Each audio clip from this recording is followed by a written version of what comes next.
One of the questions I'm often asked is how can I motivate my teen without pushing them too hard or putting too much pressure on them? And the good news is motivation doesn't come from pressure, it actually comes from progress. And for those of you who've seen our last video on the difference between carpenter parents versus gardener parents, you know that we're a strong believer in setting up the right conditions for success, like a gardener would do, and then allowing the seed to grow into whatever it is that they're going to grow into. So if you think about ways to motivate your teen as they're pursuing the different things that they're looking to pursue, there are three things to keep in mind. The first is let them choose what they want to pursue.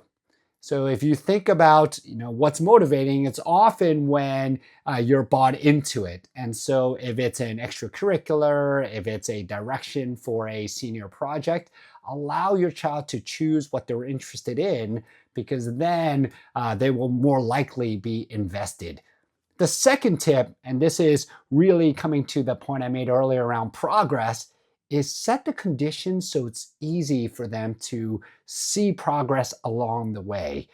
One of the most motivating things, and for those of you who are into running or any type of activity where you can see progress as long as you put in the effort, you know that being able to see improvements keeps you doing the activity. So when you are working with your child or supporting them, just ask them for the milestones that they can look for to measure their progress, and breaking it down into smaller pieces so that they're seeing progress quite regularly.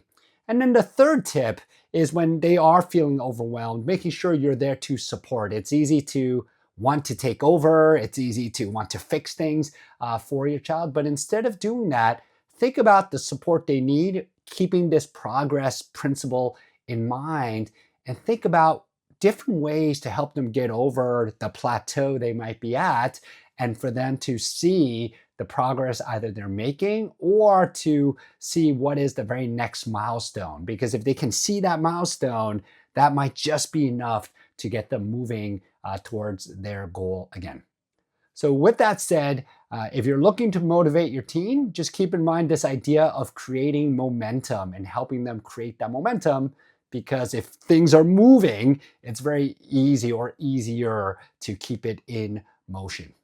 If you like this video, share it with someone you know who's also struggling with motivating their kids, and subscribe to our channel if you haven't done so already. Thank you.